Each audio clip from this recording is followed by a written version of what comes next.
Pada Profesor Dr. Awang Sarian di atas ucapan aluan yang saya fikir dalam maknanya, dan seperti mana yang disebut oleh Dr. Awang Sarian tadi, tak semestinya kita hadir hari ini atas respon saja sebenarnya. Ianya perlu konsisten, maknanya lepas ni bukan hanya kerana atas sebab politik atau sentimen kita hadir, dan soal perjuangan bahasa Melayu, bahasa kebangsaan, penentangan terhadap PPSMI, penentangan terhadap dua language program, kita konsisten tanpa mengira siapa juga yang memerintah, tanpa mengira siapa juga yang berucap. Akhirnya perjuangan kita bukan berlandaskan kepada politik, tapi berdasarkan kepada perjuangan yang jitu dan tulen. Bahawasanya dalam soal mengkaji asal-usul Melayu, kita mengkaji atas dasar kita mahu tahu dan mahukan ilmu. Sedang hadirin yang saya kasih sekalian, kalau boleh sebelum saya jemput Saudara Faisal untuk berucap, saya kebetulan semalam saya ada terbaca satu buku tulisan Prof. Awang juga, Asas Falsafah dan Pemikiran Melayu Berteraskan Islam. Saya rasa menarik juga, penerbitan bersama oleh ABIM tidak lama dulu.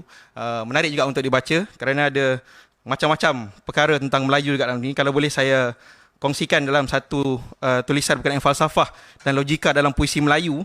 Ini Prof. Awang ada sebut tentang syair perahu, syair nukilan Hamzah Fansuri, tapi saya tak mahu percaya lah, nanti ramai yang merungut suara tak sedap. Tapi saya bacakan sedikit. Wahai muda, kenali dirimu, ialah perahu tamsil tubuhmu.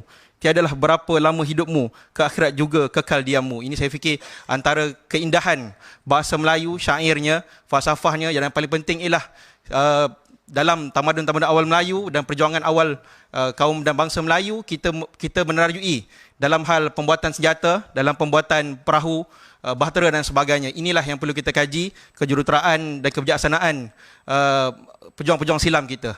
Tanpa membuang masa, saya jemput Saudara Muhammad Faisal Abdul Aziz, Setiausaha Agung Angkatan Belia Islam Malaysia ABIM, untuk menyampaikan ucapan beliau. Sekali lagi silakan. Assalamualaikum warahmatullahi wabarakatuh. Ringkas, saya tak nak curi masa Puan Zahra. Yang saya mulakan, Puan Zahra Sulaiman merangkap pembicara dan penulis buku yang akan dibicara pada pagi ini. Bila mana kita sebarkan WhatsApp tentang Puan Zahra ni, orang tanya kan, ini Siti Zahra ke siapa kan? Sebenarnya bukanlah, tapi beliau merupakan Puan Zahra Sulaiman, penulis buku yang akan dibicarakan pada pagi ini.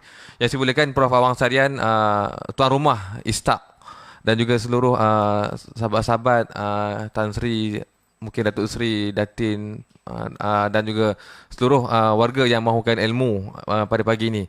Baik, sebenarnya wacana yang dianjurkan oleh ABIM dengan kerjasama Istaq ialah merupakan salah satu daripada siri kemerdekaan.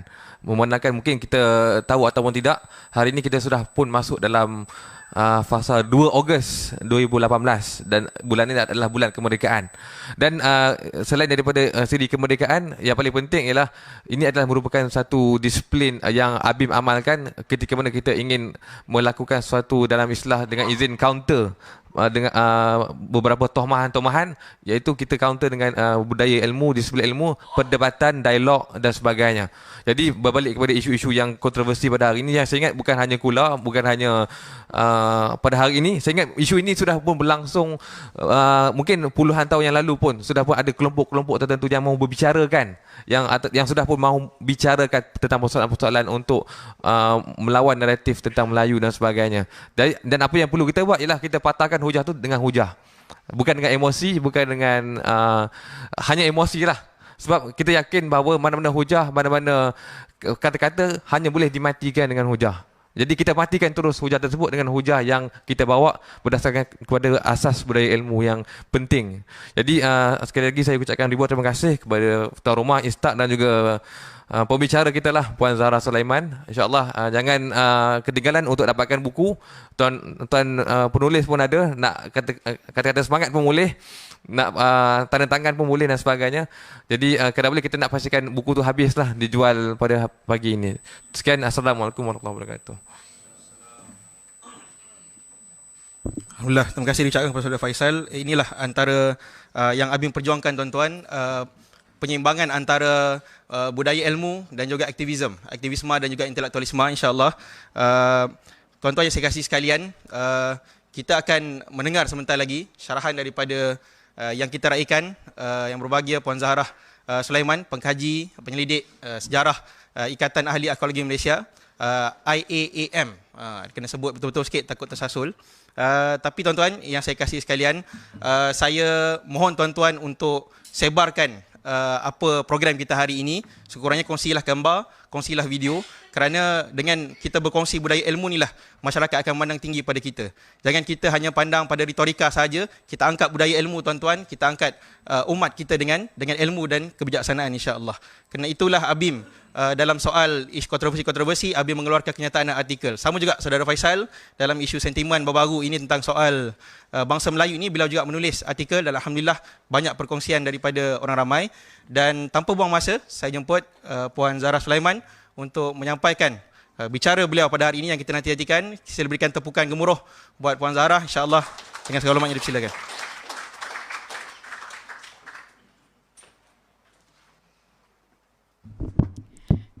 Terima kasih pengurusi majlis. Bismillahirrahmanirrahim. Saya rasa banyak lagi di luar tu, kalau boleh masuk. Ramai lagi kat luar ya. Alhamdulillahirabbil alamin, wassalatu wassalamu ala asyrafil anbiya wal mursalin wa ala ahli sabi ajmain.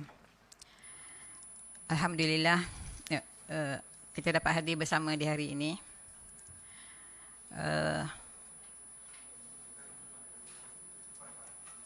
Yang berhormat Datuk Profesor Awang Serian,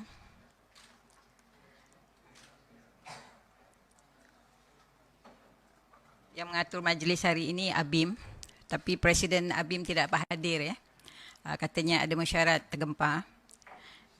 Kepada Setiausaha Agung ABIM Tan Sri Abu Shah, jemputan-jemputan kehormat, tuan-puan, pada hadirin hadirat sekalian yang saya muliakan, Assalamualaikum warahmatullahi wabarakatuh. Saya bincangkan hari ini ada 3 isu ya, yang sebenarnya. Nombor 1, isu yang dah berjalan lama selama berpuluh tahun mengenai kita masih lagi dianggap pendatang. Nombor 2, isu since tak lama lagi Hari Merdeka. Jadi saya masukkan sekali ada sejarah on di sebalik apa yang terjadi semasa kita dapat kemerdekaan ya, ataupun sebelum kita dapat kemerdekaan. Dan yang final sekali adalah kehebatan moyang Melayu ya. Jadi saya tanpa lengah lagi, saya pasal kita punya masa agak pendek, saya teruskan dengan secara ringkas actually, walaupun dalam 2 jam secara ringkas, sebab selalu ceramah saya makan masa 3 jam. Jadi ini buku yang kami buat ya, selama 7 tahun kajian dan penyelidikan ya. Kenapa kami makan masa lama adalah kerana amat sukar untuk membuat cross reference sama di antara semua kajian-kajian di seluruh dunia mengenai asal-usul bangsa dunia ya. Macam mana kita dapat tahu asal-usul bangsa sesuatu di dalam dunia ini adalah kerana banyak negara-negara di dunia yang mengatakan mereka lebih tamadun, mereka lebih awal, dan mereka adalah daripada keturunan ini macam-macam apa orang kata andaian dibuat. Jadi Amerika telah membuat suatu konsortium dinamakan HUGO ya, Human Genome Organization, di mana mereka membuat kajian genom manusia supaya dapat mencari jawapan kepada bangsa-bangsa dunia, dan antara lainnya itulah ya. Dan kajian ini memakan belanja sebanyak 3 bilion US dan dihadiri oleh beberapa universiti seluruh dunia. Saya rasa dalam 87 universiti kalau tak silap saya. Dan hasil kajian selepas 10 tahun ya, mereka dapati apa yang terjadi adalah semua bangsa ni berpunca dari satu punca sahaja ya. Maknanya apa yang ditulis dalam Al-Quran sinonim dengan apa yang ditemui oleh kajian sains ya. Antara sebab kami membuat kajian ini antara lain adalah kerana buku ya yang saya ada gambar dia di situ, dan buku dia ada di sini ya, Contesting Millennials oleh Universiti Singapura yang ditulis oleh Timothy P. Burnett. Dia mengatakan macam mana kajian pun kita buat ke atas Melayu ini, ia masih boleh disanggah. Maknanya mereka telah ada satu conclusion, tak hendak mengiktiraf bangsa Melayu ni ada ya. Jadi oleh kerana itu kami buat dia punya kajian itu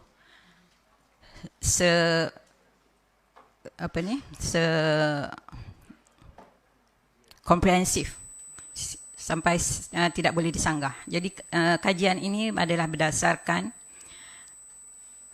kajian sains berdasarkan DNA. Jadi kita bolehlah sifatkan ini sebagai kajian diiktiraf dunia ya.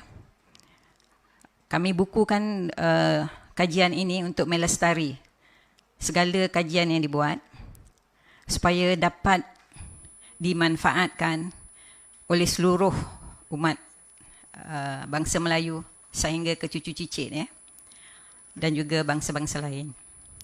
Jadi saya tak berapa nampak pada sini sebenarnya, tapi saya cakap je lah ya. Boleh tak agaknya bawa saya punya PC dia kemari?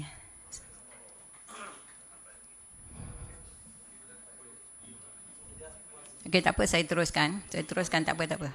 Tak apa, saya lancar, saya punya ni. Tak payah. I prefer to stand. Okey, sebenarnya selepas genom manusia, selepas Hugo mendapat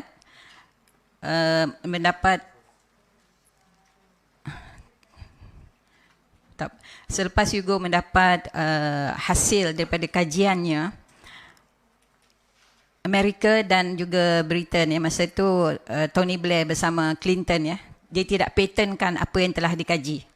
Dia biarkan semua universiti di seluruh dunia untuk membuat kajian urutan. Maknanya kajian itu berterusan ya.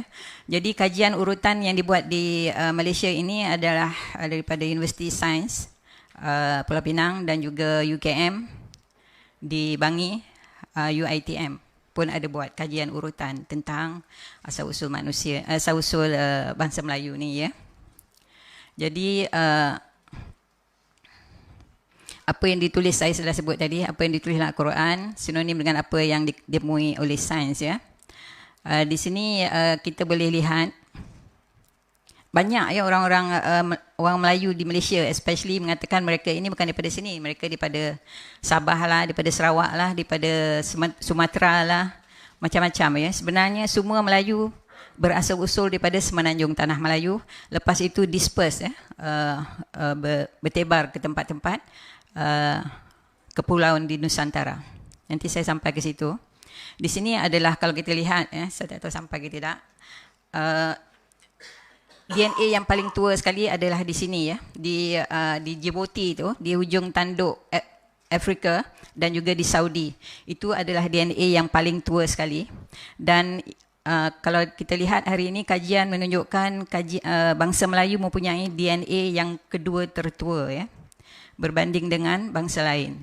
Jadi kenapa India tidak tua dahulu daripada kita? Ada sebabnya, nanti saya tunjukkan kenapa India muda sikit daripada kita dan China juga jauh lebih muda daripada bangsa Melayu ya. Kalau kita di sini di benua Sunda, saya namakan benua ini benua Sunda sebabnya ia masih lagi satu benua zaman itu, di mana Semenanjung Tanah Melayu, Sumatera, Jawa, Borneo adalah satu benua, tidak terpisah seperti hari ini yang kita panggil Asia Tenggara ya. Ia apa yang menjadikan Asia Tenggara sekarang ini adalah kerana ini negeri kita dulu sebenarnya ya, satu benua ya. Itu sebab evolusi dalam benua ini selama 35,000 tahun in situ. In situ maknanya tidak bergerak ya, tidak bergerak, menjadikan Melayu ini teras ya. Teras, dan kalau selama 35,000 tahun kita boleh imagine ya berapa lama evolusi ulangan antara kaum-kaum kat sini ya. Jadi kita boleh katakan Champa itu Melayu, Mon kat hujung Burma itu Melayu, Siam itu Melayu, sampailah ke bawah ni Jawa, Makassar dan Filipina. DNA dia almost serupa. Macam orang Melayu di Kelantan dengan orang Jawa, dia punya DNA dia setindan. Setindan maknanya sama ya. Jadi orang Jawa kata dia ni bukan Melayu, sebenarnya dia lagi Melayu. Ya. Jadi nanti saya sampai ke situ. Di sini apa yang telah saya sebut tadi, semua penghijrahan adalah daripada Timur Tengah. Ini adalah moyang kita ya. Apa yang ditulis dalam Al-Quran sebenarnya semua manusia dibuatkan dengan tanah liat yang hitam. Hari ini apabila dikaji oleh sains, memang benar ya. Baru lagi ya dalam masa 15 tahun ini sains mendapat rumusan ya. Apa yang ada di dalam daging, darah daging kita tu, ada komponen yang menyerupai tanah liat yang menyerap air di dalam badan kita. Ya, sebabnya dalam Al-Quran ada kata manusia dijadikan dengan air ya, 80% air. Jadi macam mana badan kita nak memegang air itu sebanyak tu ya? 80% badan kita ni air. Jadi itulah dia yang apa ditulis dalam Al-Quran, apa yang diberitahu oleh Allah, yang manusia dijadikan oleh tanah liat. Tapi sekarang ni baru sains mendapati tanah liat itu ada memain peranan di dalam badan kita ya. Komponen yang menyerupai tanah liat. Dan moyang kita inilah dia, orang Afrika yang berwarna hitam ya. Dan apa yang menjadikan kita warna yang berbeza-beza adalah keadaan geografi di mana kita tinggal ya. Jadi warna kulit kita bertukar berkala di mana kita tinggal, di tempat panas, di suhu yang lebih sejuk dan seterusnya ya. Dan kalau kita mempercayai anak cucu cicit kita melalui DNA almost 99% tepat ya. Sekarang ini melalui mtDNA ya, yang kita panggil mitochondria DNA, di mana kita mengetahui kita punya moyang ya. Kita boleh mengetahui kita punya moyang agak tepat juga ya. Jadi hari ini kita boleh mengetahui siapa moyang kita, di mana asal usul kita ya. Dan apa yang ditulis dalam Al-Quran, kejadian Allah dalam berbentuk pasangan ya. Hari ini kajian sains juga menemui dalam badan kita pun berbentuk pasangan ya. Kalau kita lihat di sini yang kita panggil mitochondria DNA tadi, semua dalam berbentuk pasangan ya. Maknanya apa yang ditulis dalam Al-Quran, masa dulu orang tak tahu, hari ini baru tahu apa yang dimaksudkan oleh Allah dalam surah Yasin ayat 36 yang Tuhan mengatakan kejadian semua berbentuk dalam pasangan. Dan juga apa yang kita tidak mengetahui. Apa yang kita tidak mengetahui hari ini baru kita tahu yang apa di dalam badan kita pun adalah dalam berbentuk pasangan ya. Yang kita namakan tadi mitochondria DNA ya. Ini adalah tebaran ya, tebaran bangsa-bangsa Melayu. Dulu kita ingat Melayu ni di sini ya, di Semenanjung, tapi kita lihat hari ini melalui kajian sains ya dan DNA, Melayu berada di Madagaskar, di New Zealand. Orang asli ya, orang asli di New Zealand ni adalah orang Melayu. Di Hawaii ni orang asli dia orang Melayu. Tonga, Samoa ya, dekat sini ya, kepulauan Polinesia ni, Filipin, Borneo ni semua adalah termasuk Champa ya, dan selatan Burma adalah orang Melayu. Ya, selatan Burma itu kita panggil orang Mon ya. Orang Mon itu adalah orang Melayu. Jadi orang Melayu ni tersebar luas ya, tersebar luas dan berjumlah lebih kurang dalam 400 juta hari ini ya. Agak ramai ya orang Melayu. Jadi bila orang menuduh kita ni pendatang, kalau kita lihat daripada sini, walaupun kita pergi mana-mana di dalam ni, kita boleh katakan kita balik kampung saja. Kita bukan pendatang ya.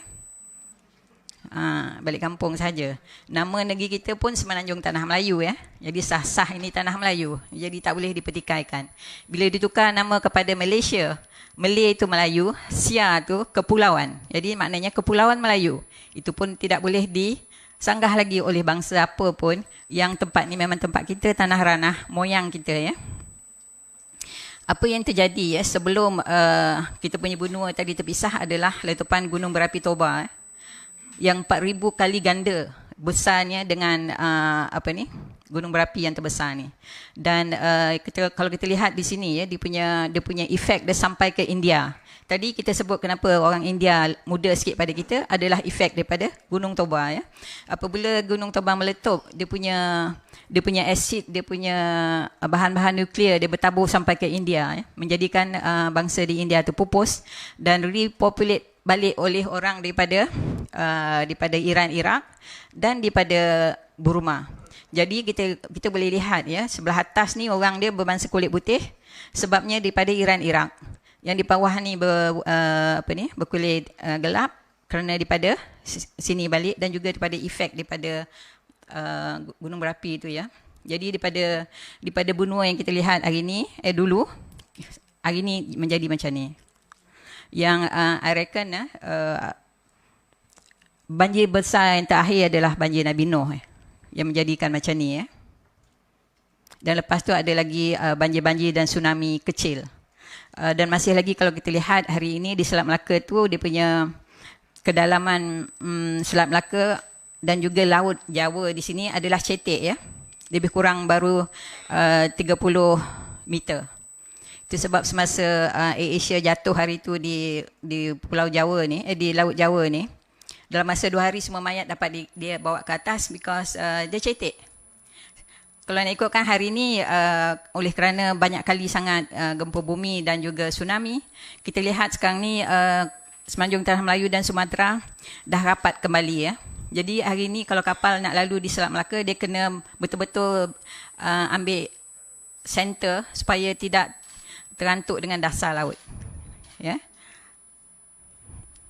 Jadi kita kalau nak ikutkan sekarang ini, kita mungkin berbalik kepada zaman batu balik ya. Daripada kalau kita lihat pada kajian cuaca pun hari ini kita boleh lihat. Jadi berterusan daripada yang tadi tu, daripada efek tsunami semua tadi, orang Melayu, bukan orang Melayu ya, orang daripada sini menyebar ke tempat yang banyak tadi ya, Madagaskar and all those things ya. Dan orang di negeri China ni sebenarnya adalah daripada utara Champa dan daripada utara Filipina ribuan tahun dahulu. Bezanya antara bangsa Melayu dan bangsa Cina, dia punya perbandingan DNA dia, Melayu 63,000 tahun, Cina baru 45,000 tahun. Maknanya antara kita dan bangsa Cina 20,000 tahun berpisah ya. Maknanya mereka lebih muda dan kita adalah lebih tua daripada bangsa Cina. Itu menunjukkan kita mendahului dalam ketamadunan di dalam apa jua pun ya. Nanti saya sebutkan lagi macam mana kita lebih awal dalam macam-macam ciptaan yang sebenarnya. Jadi ini adalah macam mana bangsa terbentuk. Dalam Quran disebut, kalau kita lihat surah Al-Baqarah ya, ayat 213, Allah menjadikan manusia itu satu bangsa. Ya, jadi apa menjadikan kita terpisah-pisah adalah kerana daripada sejak zaman Nabi Adam pun dah ditunjukkan. Ya, apabila manusia telah ramai, banyak yang tidak dipersetujui.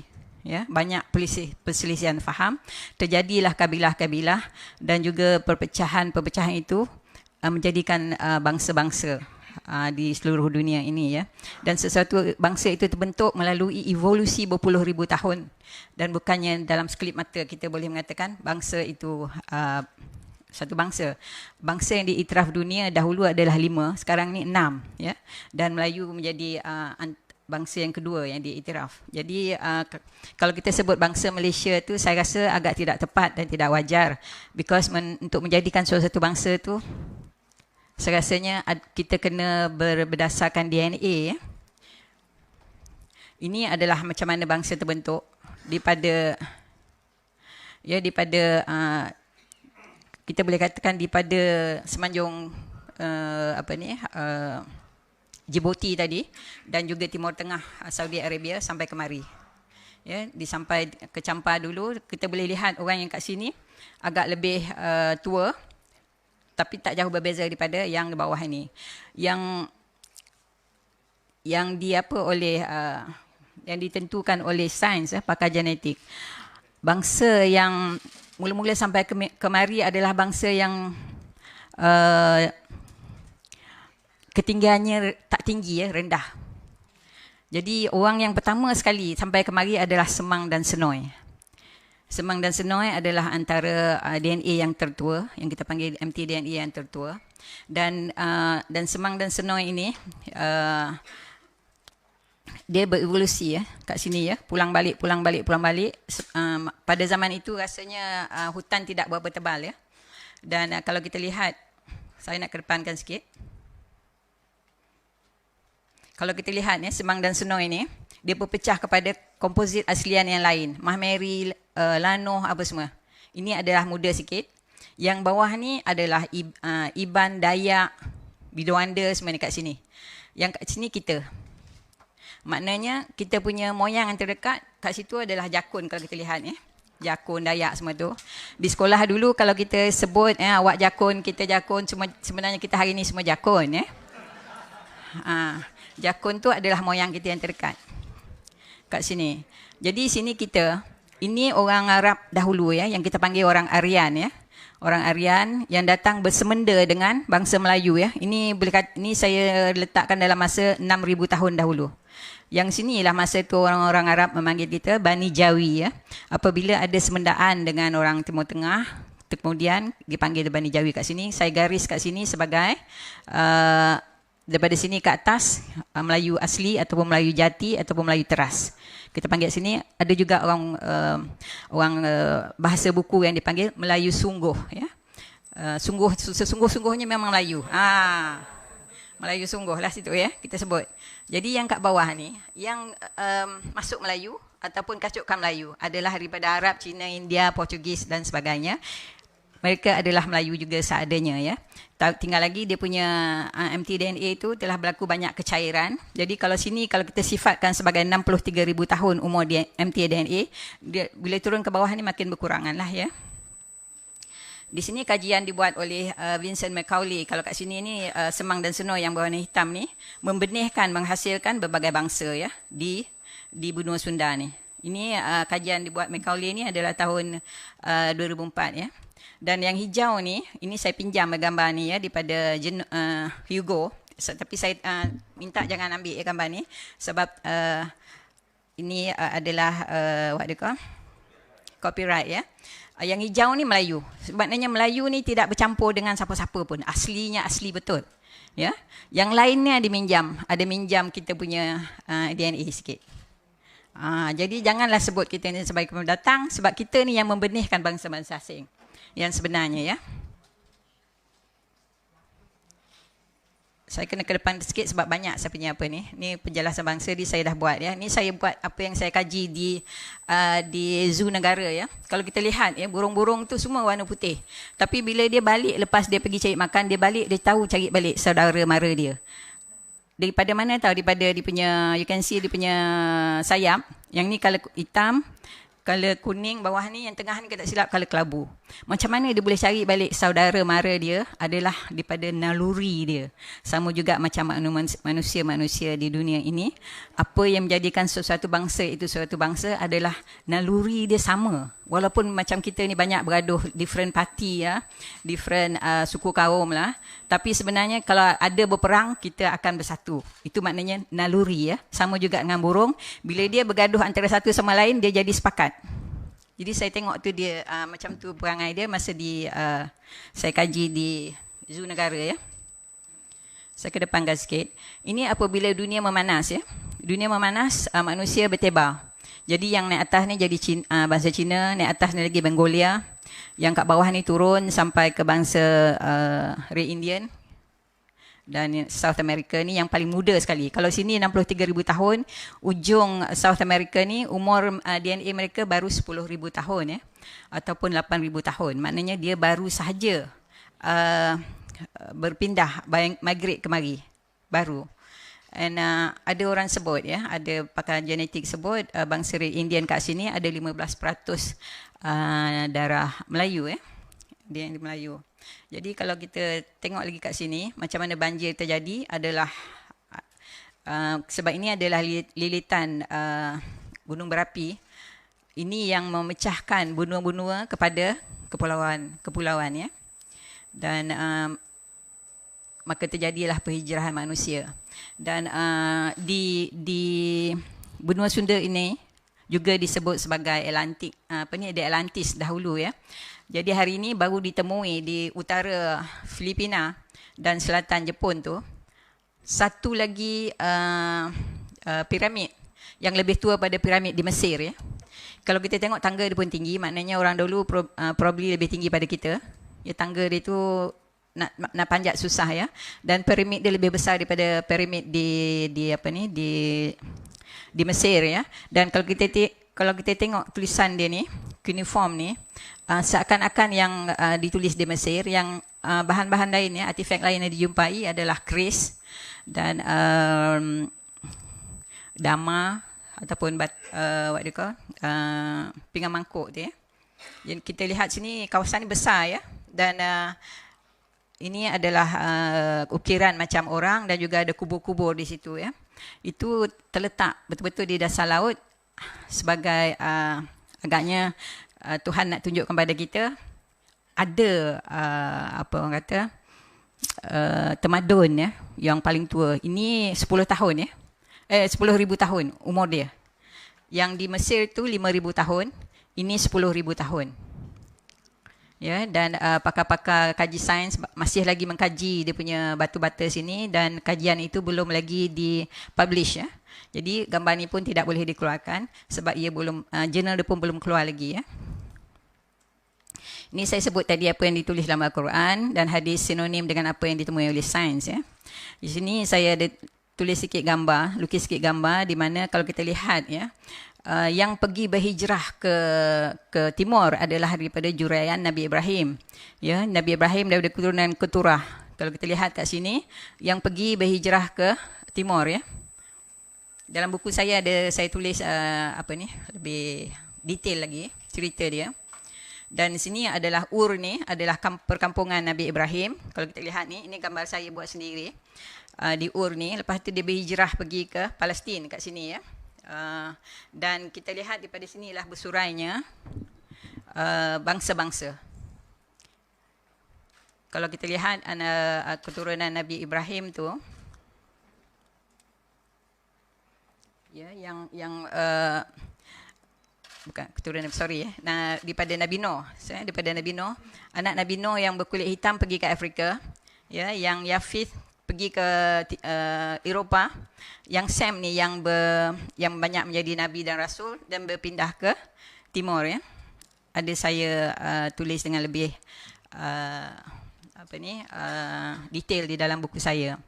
Ini apa yang kita lihat ya, kita ketahui banyak dalam buku-buku sejarah yang mengatakan bangsa Aryan berhijrah daripada Kemboja. Kemboja ni adalah satu provinsi di utara Iran ya.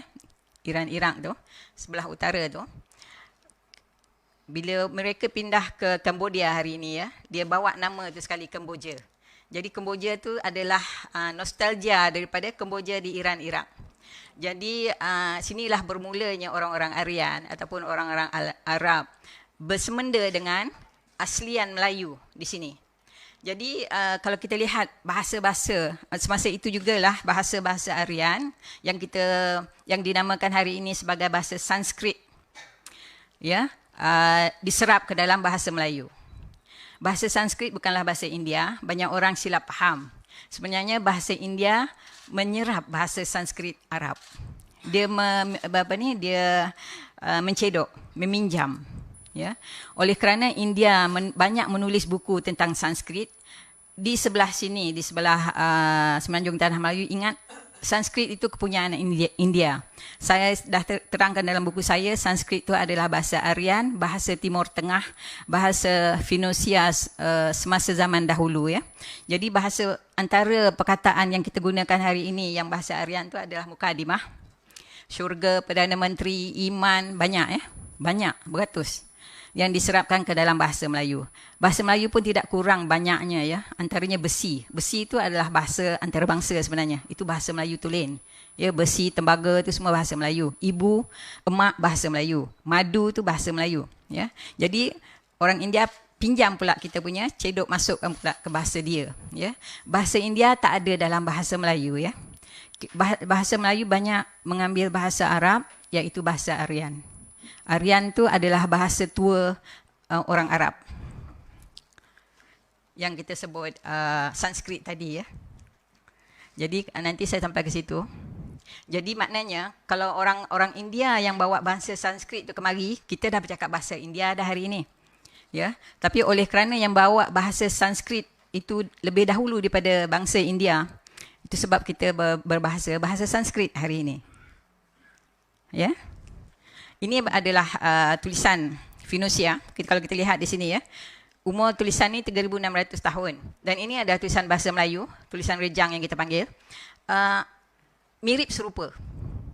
Maknanya dan maksudnya tulisan Melayu ni lebih tua daripada tulisan India. Tapi apa yang kita belajar di sekolah hari ini, kononnya India yang dahulu dalam semua. Tamadun lah, tulisan lah, dia punya. Tapi tidak, sebenarnya kita yang dulu. Tulisan kita dulu, tamadun kita dulu. Ya, itu pasal kita punya tulisan ni seakan dia. Kalau kita lihat tulisan India dan tulisan Cina jauh berbeza daripada tulisan Arab ataupun tulisan Finusia pada zaman itu. Dan kalau kita lihat di sini bunyi bahasa Aryan tu ataupun bahasa Finusia ni dia alif beta. Kalau kita lihat rejang ni pun sama juga, bunyi dia alif beta juga. Ya, ada kesamaan. Di sini adalah bangsa-bangsa dunia yang diiktiraf dunia ya. Dahulunya kita belajar di sekolah ada 5 sahaja. Hari ini kita tahu Melayu yang nombor 2. Ya, oleh kerana DNA dia yang kedua tertua. Dulu bangsa Melayu diletakkan di bawah Mongolia. Tapi sebenarnya Mongolia adalah pecahan daripada kita. Jadi kitalah yang utama ya. Mongolia ni turun ke bawah. Ya. Jadi di situ pun kita boleh takrifkan kita punya bangsa ni yang tertua dan bukanlah bangsa-bangsa pendatang ya. Kita ni bangsa asli dan bangsa yang bertamadun lebih awal daripada bangsa lain ya. Kalau kita tengok ya, kehebatan moyang Melayu nombor 1 di dalam alam maritim. Saya rasanya di sini saya yang pertama yang menjumpai satu ensiklopedia Cina ya. Di zaman Song dia mengatakan menempah kapal di benua Melayu 200 biji. Cina menempah kapal dengan orang Melayu 200 biji kapal besar-besar. Kapal besar-besar yang sepanjang antara 100 hingga 200 meter panjang dia. Yang boleh isi antara 700 hingga 1000 orang. Ya, kita adalah yang pertama sekali meneroka laut samudera yang besar-besar. Kita yang sampai dulu ke benua lain seperti Rom, Timur Tengah ya. Yang lain tu kalau kita lihat ya, ini adalah kapal kita 8 kali lebih besar daripada kapal terbesar Portugis. Tinggal lagi kapal kita ini adalah kapal dagang. Kita buat kapal besar-besar dulu adalah untuk berdagang. Melayu dahulu, moyang kita dahulu dia suka berdagang. Ya, dia merentas dunia, benua untuk berdagang. Itu sebab kita lihat Melayu ni yang paling banyak sekali menyebar. Antara bangsa yang paling banyak sekali, bukan antara bangsa yang paling ramai sekali menyebar di seluruh dunia adalah bangsa Melayu. Tadi saya dah tunjukkan gambar daripada awal tadi ya. Jadi kalau kita lihat sini banyak tulisan oleh sejarawan Portugis, oleh Piraeus yang mengatakan bila kapal kita berlabuh di Canton, China, kita diarahkan untuk berlabuh jauh sikit daripada pantai oleh kerana satu kapal kita boleh rosakkan 20 kapal Cina. Ombak dia itu daripada kapal kita itu besar sangat, boleh rosak kapal lain. Jadi itu kita sepatutnya hari ini ya, orang Melayu yang tak mengaku Melayu itu sepatutnya berbangga ya. Moyang kita adalah suatu moyang yang hebat. Ya, meneroka atau mencipta yang terunggul di dalam dunia. Ya, dalam alam maritim. Lepas tu kita boleh lihat lagi ya. Ini kapal yang kita panggil polis antarabangsa yang menjaga Selat Melaka dan laut Jawa dan juga laut dulu kita panggil Laut Champa, hari ini ditukar kepada Laut Cina Selatan. Memang tak ada kewajaran kenapa ditukar kepada Laut Cina Selatan, sebabnya dahulu itu adalah tanah yang kita panggil pentas Sunda. Yang dia mengaku tanah dia hari ini adalah pentas Sunda, tanah Melayu. Ya. Itu sebab kami pun akan buat satu seminar ya. Kita nak buang balik nama Laut Cina Selatan tu, ditukar balik kepada pentas Sunda ya. Sebabnya itu memang tanah kita sampai ke situ dulu ya. Kalau kita lihat tadi gambar saya dah tunjuk masa awal tadi, benua Sunda itu sampai melekat dengan Filipin. Dia punya besar tu. Jadi Laut Cina Selatan tu adalah diberi nama oleh penjajah Portugis masa itu, baru saja ditukar. Sebelum selepas Laut Champa tu ditukar oleh Perancis semasa dia menjajah Vietnam, ditukarnya nama laut tu ke Laut Cina Selatan. Sebenarnya dulu adalah pentas Sunda, lepas itu ditukar kepada Laut Champa. Saya masih ada lagi buku sejarah saya yang menulis di dalam peta tu, Laut Champa tu di situ tu, ya. Tapi apabila China menceroboh Champa, ditukarnya Champa tu kepada nama Vietnam. Vietnam tu adalah bangsa Cina ya. Daripada Fujian ya. Dia berpindah ke situ dan menceroboh Champa daripada berjuta-juta manusia bangsa Melayu di situ, tinggallah sampai 45,000 semasa itu ya. Penindasan selama lebih 1,000 tahun ya, sehingga pupus ya bangsa Melayu di Champa, dan ia merebak pula ke Kemboja. Kemboja masa itu kita panggil Kemboja, dan ke Siam ya. Orang Siam, Thai itu adalah daripada pegunungan Sungai Kuning, China. Dan dia baru saja datang ke negeri Siam Melayu. Melayu itu sebenarnya dulu namanya negeri Siam, Melayu Siam. Di Siam tu maknanya Siam tu yang berwarna gelap. Maknanya orang Melayu lah yang menduduki Siam hari itu sampai ke Chiang Mai ya. Masih lagi hari ini banyak orang Melayu di Chiang Mai. Jadi apabila orang Cina Thai daripada Sungai Kuning ya, dia turun ke bawah, masuk ke negeri Siam, dibuat perkampungan yang kecil-kecil, dipanggil Niang Chau. Lepas tu dia buat satu bandaraya yang dipanggil Sukhothai ya. Kalau siapa-siapa yang pernah dengar nama Sukhothai, dan daripada Sukhothai itulah dia menceroboh sampailah ke Kedah. Sampai ke Kedah ya. Di semasa peperangan Kedah, peperangan musuh bisik tahun 1823, pupus juga bangsa Melayu di situ ya. Dan time memerintah Kedah selama 80 tahun tidak ditulis di dalam buku sejarah kita. Memang tak ada tulis dalam buku sejarah kita.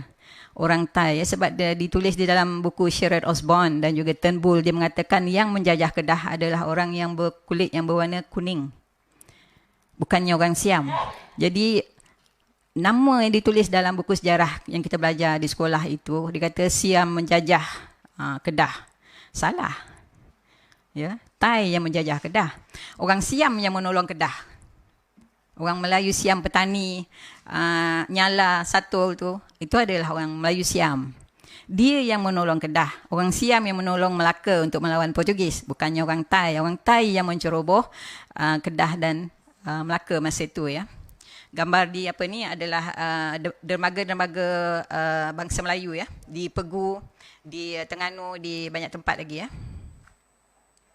Ini satu lagi kehebatan moyang Melayu, di mana mereka adalah unggul ya, melombong timah dan emas masa itu. Itu sebab bangsa asing berduyun-duyun datang berhijrah kemari ya. Kalau kita lihat di sini ya, dan banyak ditulis dalam buku-buku Eropah pun, mengatakan kita yang mula-mula melombong timah, mula sekali kita lombong adalah emas ya. Besi kedua, timah ketiga. Dan orang-orang Timur Tengah ya, zaman Nabi-Nabi, dia import emas, timah dan daripada negeri kita, daripada semenanjung tanah Melayu, daripada Sumatera masa itu ya. Dan ini kalau kita lihat ya, kawasan emas di negeri kita, dan masih lagi ada. Dan ini adalah orang asli yang masa dulu yang mula-mula sekali melombong emas, pakaian mereka ya. Ini adalah map yang saya dapat. Saya tak boleh tunjuk gambar tu sebenarnya, saya pinjam, di mana letaknya emas ya di dalam Malaysia ini. Ini adalah lumbung emas aslian orang Melayu dahulu ya. Orang asli dia buat lumbung, dia tak rosakkan environment ya. Kalau kita lihat hari ini bangsa asing dia habis punah semua, bukit-bukit apa semua habis. Kalau orang Melayu buat tak. ya dahulu. Jadi itulah bezanya antara orang yang datang, yang melombong dan orang kita sendiri ya. Dan pada masa itu ya, zaman apabila nanti saya sampai ke situ ya, zaman British menjajah Penang, masuklah siapa yang tak ada kerusi tu, duduk-duduk. Ada orang tinjau-tinjau. Okey, semasa British mula menjajah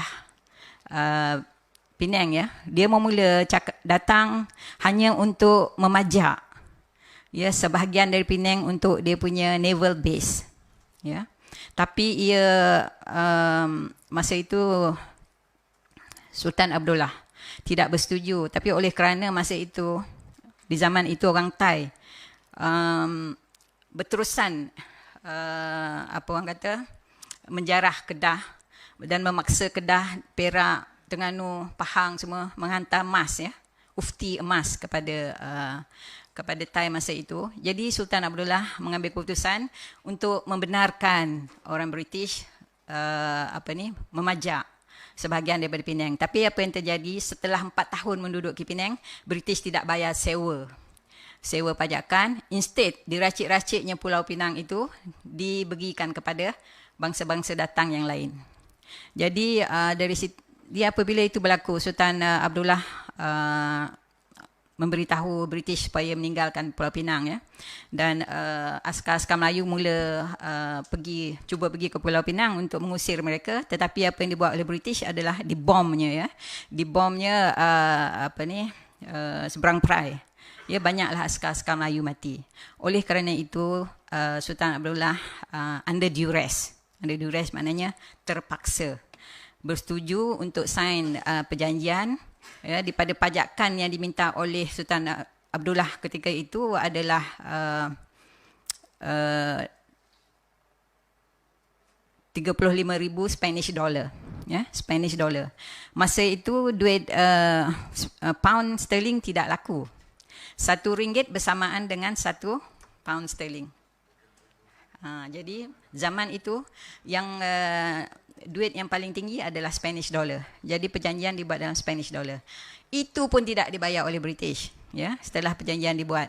Lepas tu bergaduh, sudah British hanya bayar 6,000 sahaja daripada apa yang telah dijanjikan. Hinggalah ke hari ini Penang membayar pajakan kepada Kedah sebanyak RM10,000.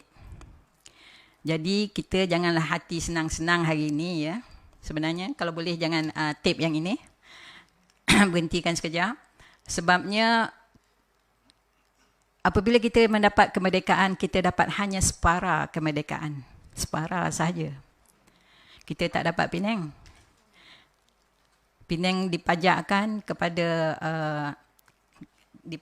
kepada British, dan apabila kita dapat kemerdekaan, tak termasuk Penang. Tak dibuang perjanjian tu. Itu pasal hari ini Penang masih lagi membayar kepada Kedah 10,000. Itu.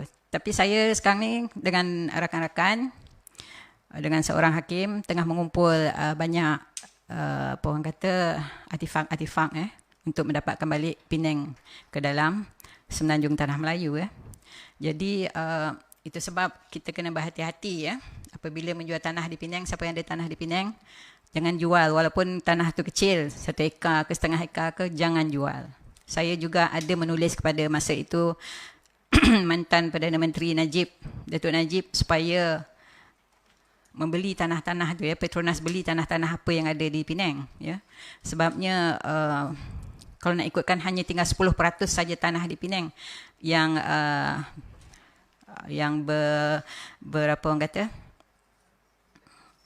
yang titlenya ada Peribumi Melayu ataupun tanah adat Yang lain tu semua dah diambil oleh Cetia dan juga bangsa lain Dan apabila British keluar daripada Penang, tanah itu diberi kepada Cina, tidak diberi kepada kita. Jadi banyak kita kehilangan tanah di Penang tu, termasuk jugalah petani besar tidak dikembalikan kepada kita. Seorang nanti saya sebutkan masa Kang di apa tajuk yang lain kan ada saya sebut tentang Penang ini lagi detail sikit. Jadi apa yang ditunjukkan oleh sejarah, ya. Pemimpin-pemimpin kita mesti tahu. Banyak pemimpin kita dari semua parti pun tak tahu, termasuk DAP, termasuk MCA ke. Jadi dia buat sesuka hati je lah, ya. Sebenarnya apa yang terjadi, ya, hari ini adalah quid pro quo, maknanya perjanjian antara Melayu dan British dan Cina pada masa itu. Nanti saya sampai ke situ, ya. Saya kena ke depan sikit sebab banyak ni. Jadi kekayaan Melayu masa itu, ya, kekayaan benua Semenanjung Tanah Melayu masa itu banyak menolong negeri-negeri bukannya negeri Melayu. Ya, daripada pound sterling tadi 1 pound bersamaan dengan RM1 menjadi 5 pound RM1. Ya. Semua daripada kekayaan hasil masul Semenanjung Tanah Melayu, ya. Semua dibawa ke sana, ya. Dan juga kalau kita lihat di sini, ya, Sun Yat-sen, ya. Dia membawa apa hasil yang orang-orang bangsa asing, bangsa dia dapat di sini di Semenanjung Tanah Melayu, dibawa ke Taiwan dan di China untuk menolong China masa itu 2-3 kali, ya, dalam keadaan famine, ya, menghadapi masalah ekonomi yang besar, ya, kejatuhan ekonomi yang besar. Jadi saya kedepankan lagi sikit. Ini rasanya semua orang dah tahu, ya, fakta baru Empire Kerajaan Melayu ni sebenarnya macam mana Melaka jatuh, ya. Melaka jatuh ni tak ada perang pun, tak ada perang sangat, ya. Di laut yang ni saya rasa Universiti Sains ada buat kajian atas ni, tapi tidak dibenarkan untuk cetak. Kita ni banyak buat kajian tapi tak dibenarkan untuk cetak, ya. Itu masalah dia.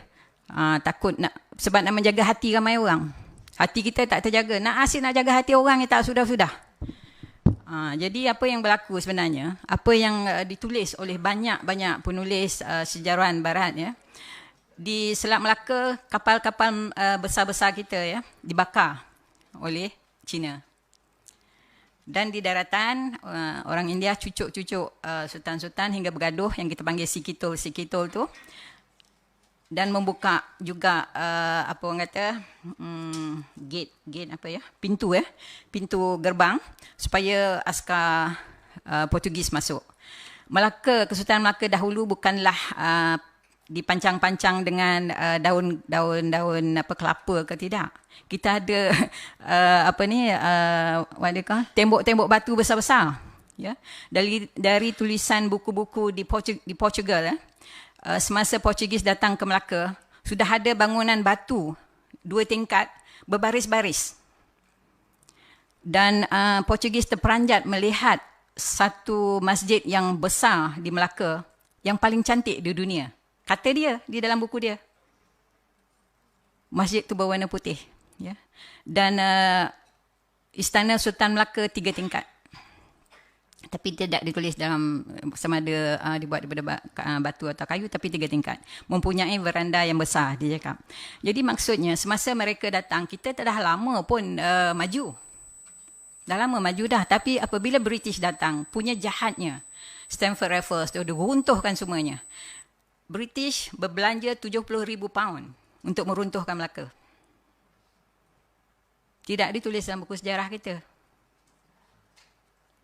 Jadi apa yang tinggal sekarang ni, sampai dah dekat nak habis dah runtuh, tinggallah tu, apa tu, fort tu. Sebab ada orang yang memberhentikan supaya jangan diruntuhkan fort tu. Itu je lah yang tinggal.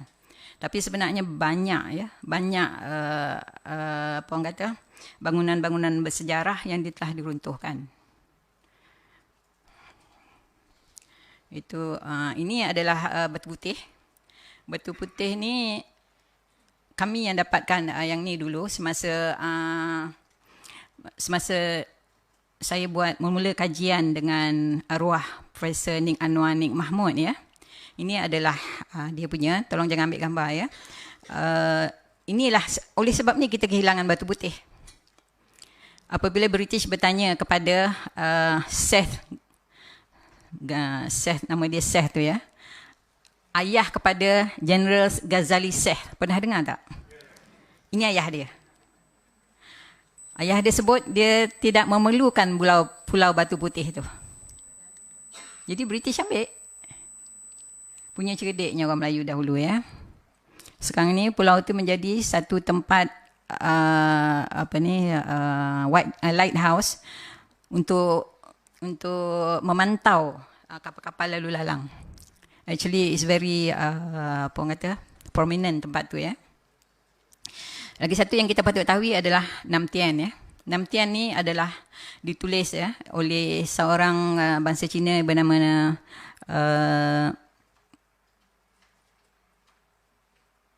yang bernama apa ya, nanti saya terlupa sebut. Dia mengatakan dia telah memberi ceramah di Geneva. Dia kata supaya berhati-hati dengan agenda bangsa yang di utara yang akan menjajah ke selatan. Itu yang dinamakan Nam Tien ni, bila dialih bahasakan, ia bermaksud penjajahan ke selatan. Jadi macam itulah kita kehilangan Champa, ya, macam mana kita kehilangan Champa, macam mana Melayu kehilangan Kemboja, macam mana Melayu kehilangan Siam dan juga Burma, ya. Ini adalah isi kandungan buku dia. Ya, dan hari ini kalau kita lihat penjajahan berbentuk ekonomi ya. Sampai ke Malaysia, nanti sampai ke Indonesia ya. Jadi macam apa orang kata? Macam apa yang difikirkan oleh penulis ni terjadi hari ni ya. Yong Boyun, selalu lupa nama dia. Nama dia Yong Boyun ya. Dia memberi ceramah masa itu di Geneva. Ini adalah ya, di sini ada orang Vietnam. Nam Viet ni daripada sini dia pindah ke Champa ya, menceroboh Champa. Dan kalau sini kita lihat daripada utara Sungai Kuning, bangsa Thai ya, turun ke Kemboja, turun ke Siam sampai ke Kedah, turun ke Burma. Penjajahan dia. Yang ini adalah gambar ya. Ini kita agak apa orang kata, bernasib baik apabila seorang pelukis daripada Perancis melukis keadaan di dalam Ayutthaya. Ayutthaya ini adalah satu bandaraya ya, satu kota raya yang diperintah oleh raja-raja yang negeri dia di sekeliling ni, termasuklah Kedah, Champa. Saya rasa, saya tak not so sure, tapi termasuk Brunei rasanya. Dan apabila yang saya sebut tadi daripada Sukhothai ya, dia turun ke bawah, dia ambil alih Ayutthaya ini, ditukarnya, dalamnya ada 24 masjid, ditukarnya masjid ni kepada puing-puing Buddha. Jadi hilanglah sejarah dekat situ. Tapi baru-baru ini orang Perancis bila dia pergi balik melawat Ayutthaya, dia mengatakan Thailand merubah sejarah. Itu baru terbuka rahsia. Sebenarnya Thailand tak ada sejarah. Orang Thai tak ada sejarah di sini. Yang ada sejarah di sini adalah orang Siam. Orang Melayu Siam ya. Saya cuba nak tulis buku ni tapi belum lagi ya, baru mula-mula je. Ini adalah susu galur raja kita. Ini adalah apa yang dipanggil Funan dulu ya. Funan ya. Sekarang ni ditukar nama Kemboja. Boleh ambil gambar, ini gambar saya. Ya, saya yang lukis. Ya, di Funan ni dulu ni Kemboja ni dulu dipanggil Funan. Funan tu dalam bahasa kita adalah Melayu. Funan dalam bahasa Kemboja Melayu juga. Funan tu Melayu ya. Jadi ditukar kepada Cambodia hari ini oleh bangsa yang menjajah. Jadi daripada sini raja situ masa dulu Salendra ya. Dia dijajah oleh Chenla. Chenla ni adalah semendaan antara orang asli di Laos dengan orang Thai dan orang Dai Viet. Jadilah mereka orang Chenla. Dia menceroboh Kemboja masa itu. Jadi keseluruhan kerajaan apa orang kata Salendra itu berpindah kepada Langkasuka yang dulu dipanggil nama Pan Pan ya. Yang lepas tu bertukar ke nama Langkasuka. Semasa itu juga Langkasuka di bawah naungan kerajaan Funan. Jadi dia pindah ke sini dan dia membina satu empire dipanggil Srivijaya. Ini adalah Srivijaya pertama. Kelantan dan Kedah adalah Srivijaya kedua. Ya. Apabila orang Chenla kejar dia di sini, dia berpindah ke Kelantan dan ke Kedah. Jadi daripada sini dia berpindah ke Jambi. Dan orang Jambi berpindah ke Majapahit. Jadi bila kita lihat sultan yang terakhir ya daripada Majapahit, daripada Jambi ya, Parameswara ya, berpindah ke Singapura. Semasa itu daripada Singapura dia berpindah ke Melaka. Jadi itulah Susu Galuh, sultan-sultan raja-raja sebenarnya. Dia ada bertali arus. Bertali arus pada sini ya. Dan apabila Portugis jatuhkan Kesultanan Melaka, anak dia ada 2 orang. Satu berpindah ke Johor, satu berpindah ke Perak. Jadi itu panjanglah cerita, kalau nak cerita tu dah cerita lain lah pula. Jadi lebih kurang macam itulah ceritanya. Ini penjajahan Kedah tadi oleh British. Di mana British bersekongkol dengan Thai menyekat Kedah daripada ditolong oleh Pahang, Kelantan Terengganu, Aceh masa tu, dengan cara dia dihalang dengan kapal dia, dan siapa saja yang datang dia akan bom. Jadi dibiarkannya Thai menyembelih ya. Saya gunakan perkataan menyembelih sebabnya itulah yang berlaku ya. Orang Melayu di situ disembelih dan semua sawah ladang padi semua dibakar sehingga menjadi padang jarak, padang terkukur. Itu adalah daripada buku Sherard Osborne ya. Saya hanya orang kata membuka sejarah yang tidak ditulis oleh sejarah kita ya. Ini antara yang saya sebut tadi, Penang ya. Macam mana Penang kerajaan kita ada ni. Tapi dia tak, kerajaan kita tidak meneliti betul-betul clause ini ya. Tapi saya telah meneliti clause ini. Dan juga lagi satu perjanjian semasa dia mengambil seberang perai ya. Di dalam clause itu ya, clause terakhir dia mengatakan selagi clause terakhir itu selagi ada bulan dan bintang ya. Penang itu adalah British punya ya, punya British. Tapi clause yang terakhir itu Sultan Abdullah pun cerdik juga ya. Ditulis dalam Jawi, selagi ada bulan dan bintang juga Penang itu adalah Kedah. Jadi kami akan apa orang kata mengambil clause itu ya sebagai titik permulaan kepada null and void perjanjian lama itu ya. Jadi kiranya tak adalah Melayu tu bodoh sangat ya. Orang dia katakannya kita jual negeri kita sewenang-wenangnya, tapi semasa zaman itu Sultan Abdullah tiada pilihan ya. Apabila seberang perai dibom ya, baru dia menandatangani perjanjian tu.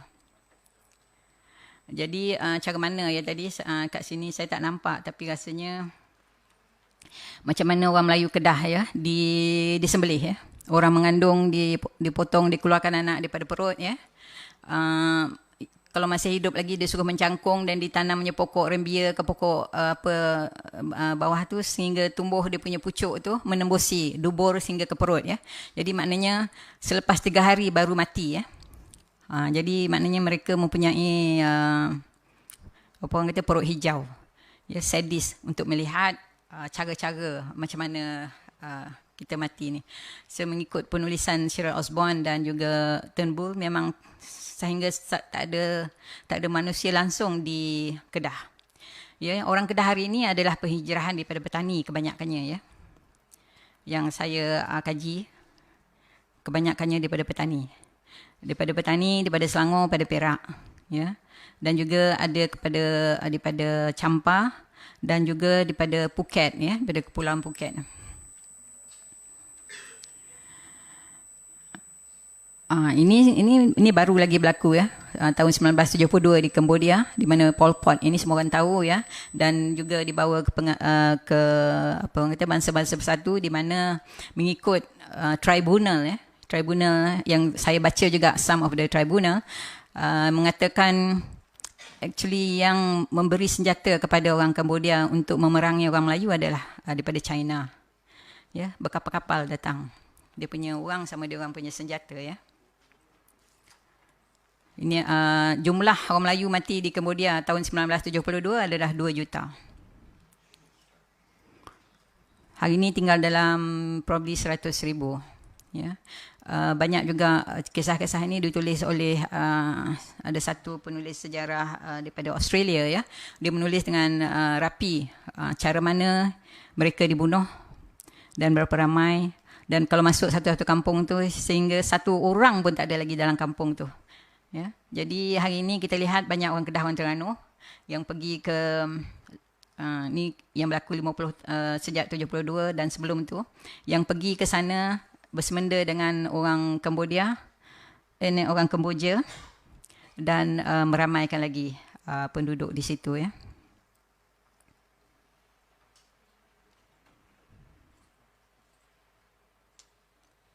Saya tak nampak. Ini, saya dah tulis. Ini tribunal tadi ya. Ini the tribunal tadi yang saya tulis.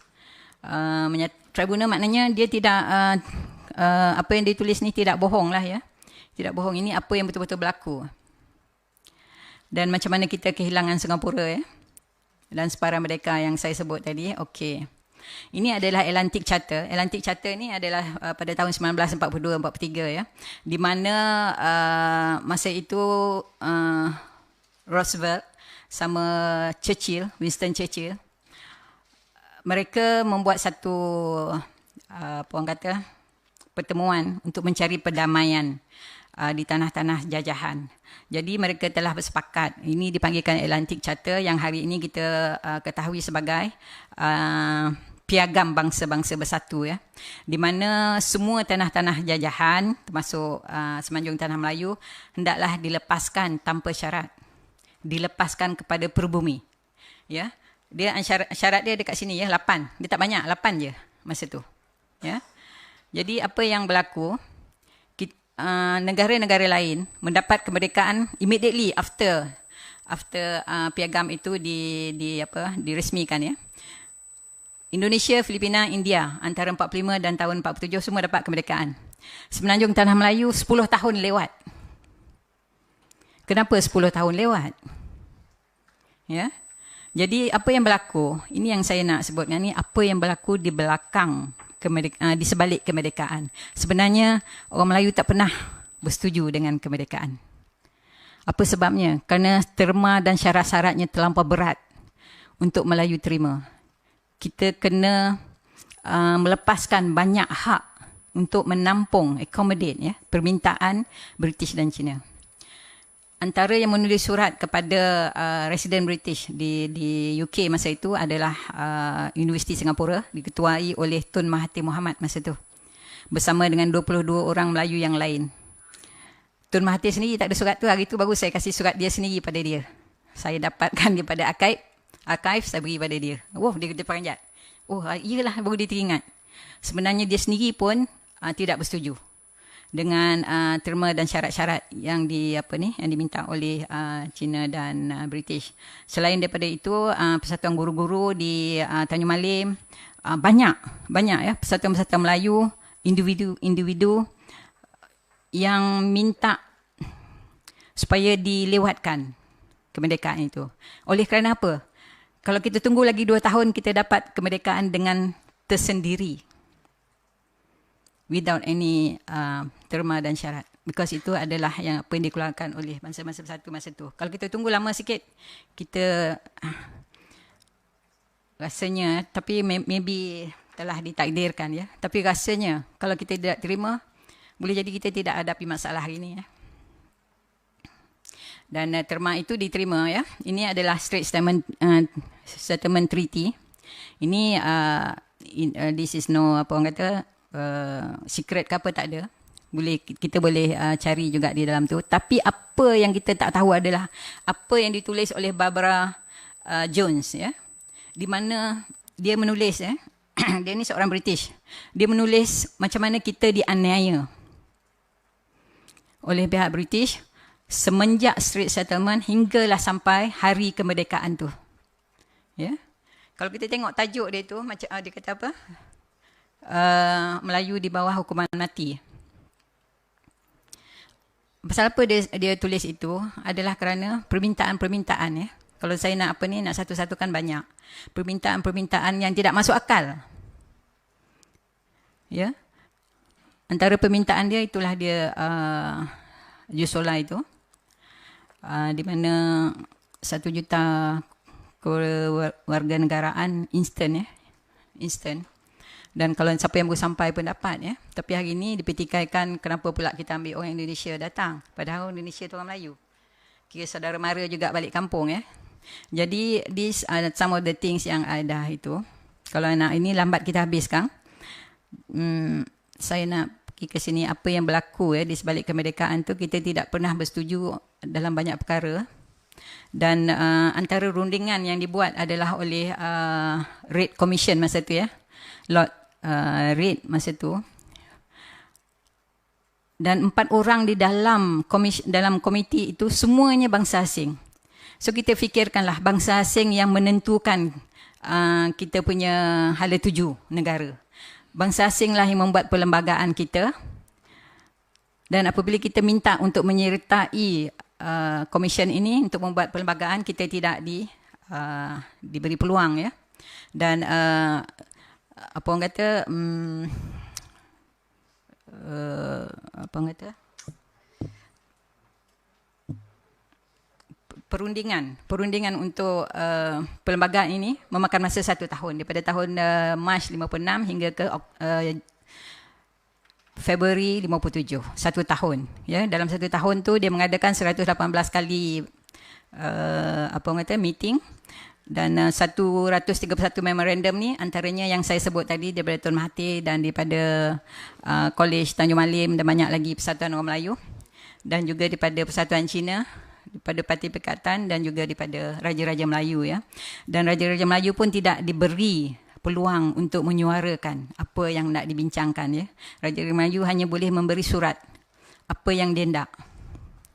Ya, jadi apabila dah siap ni pada tahun Februari 57, dia duduklah untuk berbincang, dan mengikut Barbara Jones ni, perbincangan tu amat singkat sekali ya. Kita tidak dapat meneliti atau memperbetulkan banyak di antara apa orang kata dalam perlembagaan itu ya. Jadi kita terpaksa terima ya 1 juta anugerah Jusolai, kerakyatan, bahasa mereka, sekolah dia, agama, dan aktif dalam politik.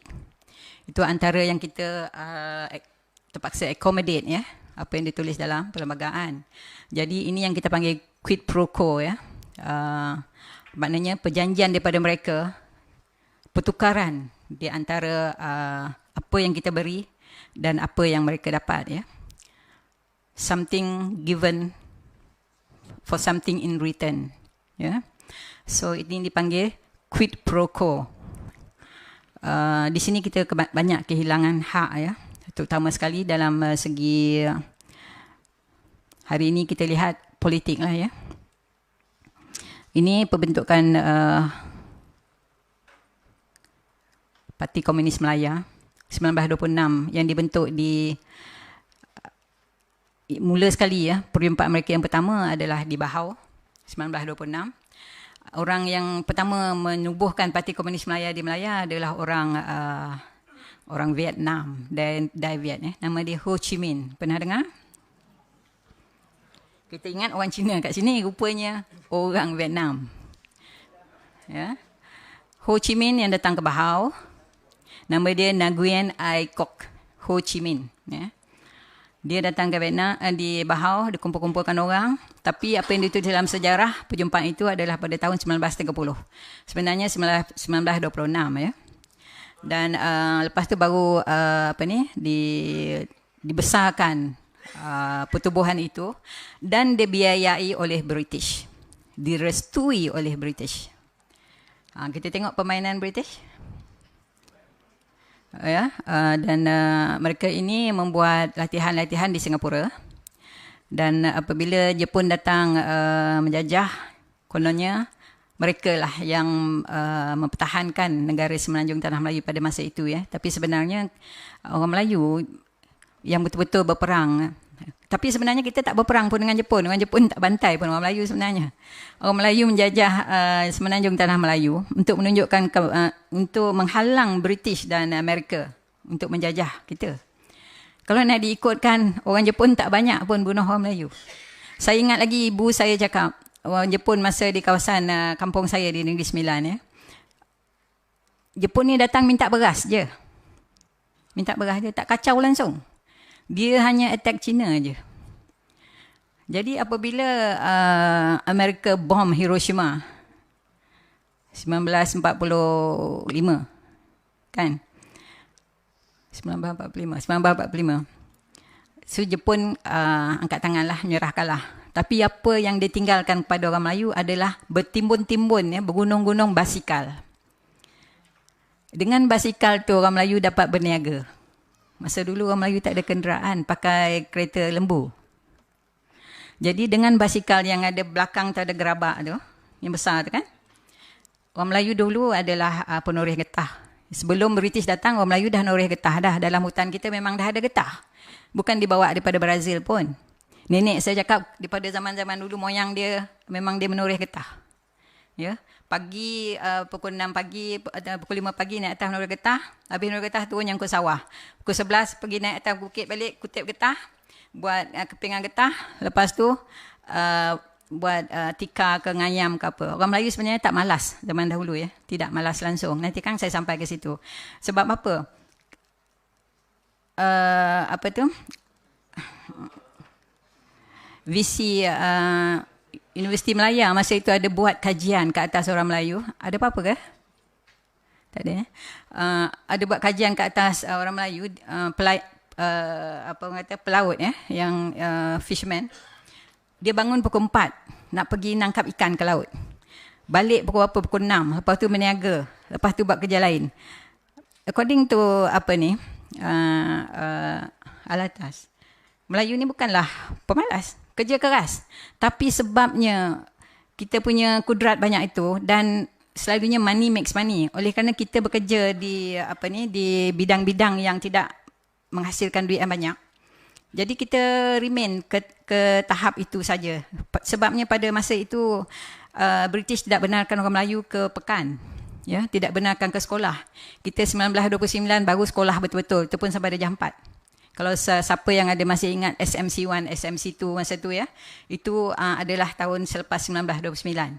Sebelum tu kita tidak benarkan ke sekolah. Nanti sampai ke situ, ya. Ini Parti Komunis Melaya. Ya, jadi apabila Parti Komunis Melaya tadi dibubarkan, saya bercakap pasal Singapura semua tadi. Apabila dibubarkan, kita lihat, ya. Ini Parti Komunis Melaya, ini MCA. Dan kebanyakan orang Komintang, ya, yang general, lieutenant general daripada Komintang, semua berpindah kepada MCA. Jadilah Parti MCA, ya. Itulah sejarahnya. Dan ini sebenarnya sejarah tidak rahsia lah, ya. Tapi banyak orang tak tahu. Jadi saya utarakanlah sikit lebih kurang. Jadi Tan Cheng Lock ni, ya. Tan Cheng Lock ni dia menubuhkan parti anti Jepun, ya. MPAJA ni. Tapi apa yang berlaku, I think semua orang tahu apa yang berlaku.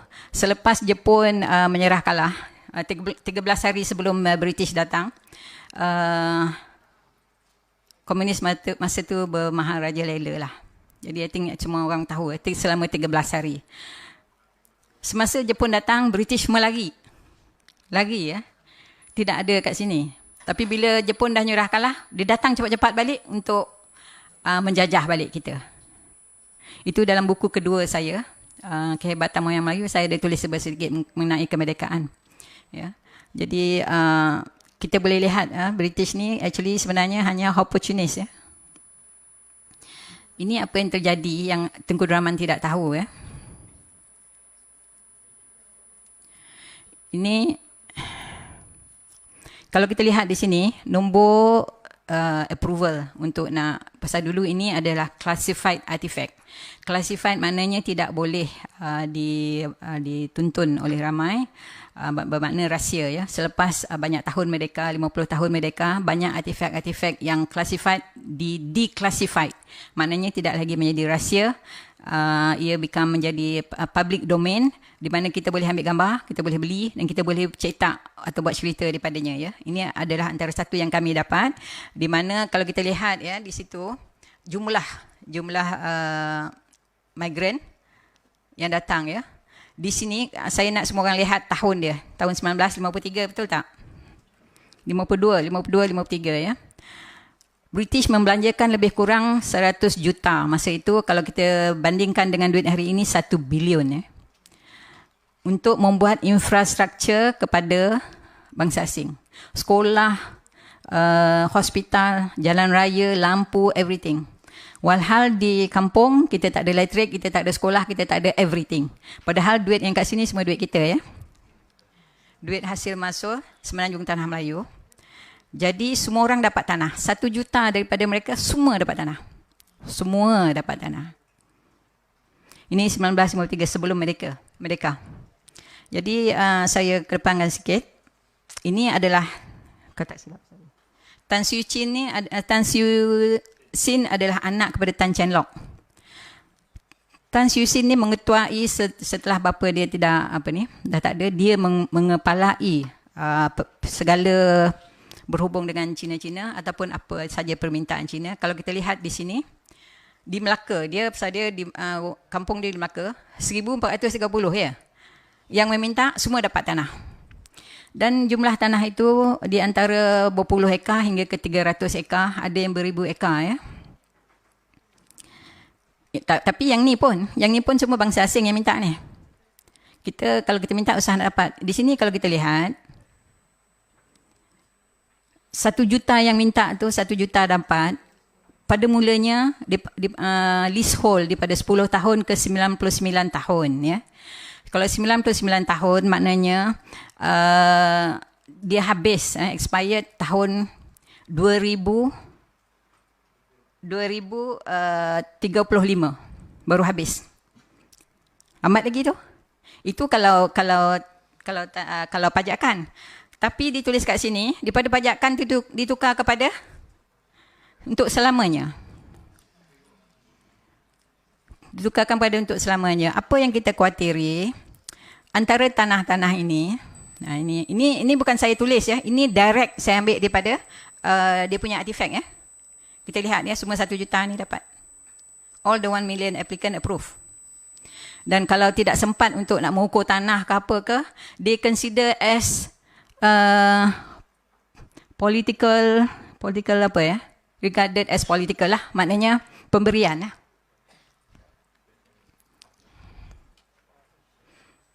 Datuk ada hal. Jadi kalau kita lihat kat sini ya, kita banyak kerugian tanah ya. Pada zaman ini, orang Melayu tak ada tanah. Orang dia dah ada tanah. You just imagine, hari itu masa kita orang buat seminar di Putrajaya, diresmikan oleh Sultan Nazrin, Sultan Perak ya. Dan simposium itu mengenai tanah rizab Melayu. Terpanjat tengok, terpanjat dengar ya. Dan saya ada juga membuat kajian ke atas tanah rizab Melayu. Kini kalau kita agak khawatir 60% equity tanah bukan lagi di tangan kita. Walhal di dalam perlembagaan 50% daripada tanah di Semenanjung tidak boleh diusik kerana itu adalah tanah rizab Melayu. Tak boleh usik langsung walaupun dibangunkan, hasil daripada pembangunan itu diberi balik, mesti diberi balik 100% secara total kepada orang Melayu. Tapi apa yang terjadi bila dibangunkan rumah murah ke apa ke, dibagi kepada sama rata lah bangsa dengan bangsa asing. Daripada situ kita kehilangan banyak ya, banyak tanah-tanah rizab Melayu. Di Kuala Lumpur ini baki tanah rizab Melayu hanya 1%. Satu sahaja. Penang 0 hari ini. Di lain-lain negeri, kerajaan negeri cuba tambah-tambah sikit. Tapi apa lagi yang saya amat khawatir, yang saya bangkit-bangkitkan, selalu saya buat bising di dalam semua ceramah saya adalah kerana tanah yang diganti itu bukanlah tanah setaraf. Ya? Bukan sama sifat dan nilainya dengan tanah yang kita hilang. Fikirkanlah ya, saya pernah menulis pada kerajaan tanah TUDM itu the last of the tanah Melayu. Last tanah TUDM. Itu pun nak bagi kat orang. Habis dah. Di dalam tanah Rizab Melayu, kita telah, bukan kita, orang dahulu, moyang kita, tulis 4,800 hektar, bukan ekar, hektar. Tanah di Gombak itu adalah tanah Rizab Melayu. Hari ni tengok berapa yang tinggal. Saya beritahu ni supaya orang-orang muda ataupun orang lapisan ya, apabila memerintah nanti, tolong ambil perhatian tentang ni ya, tentang tanah Rizab Melayu ya. Macam mana cara kita nak ambil balik ya. Kalau kita jumlahkan anggaran semua negeri tanah Rizab Melayu hari ini, yang paling baik adalah Kelantan ya. Kelantan dan Terengganu tidak diusik tanah Rizab Melayu, malah ditambah sikit, ditambah lagi. Tapi di negeri-negeri lain ada yang tinggal 9%, ada yang tinggal 10%, ada yang tinggal 12%, ada yang tinggal 30%. Ya, amat menyedihkan. Ini adalah, saya nak bagi contoh saja ya. Ini di mana ni? Di Perak ya. Kita lihat, ini siapa yang dapat tanah? Ini bangsa apa? Ini bangsa apa? Ini kegunaan tanah. Kegunaan tanah ya. Yang ni sama juga. Yang ni bangsa apa? Cuba lihat.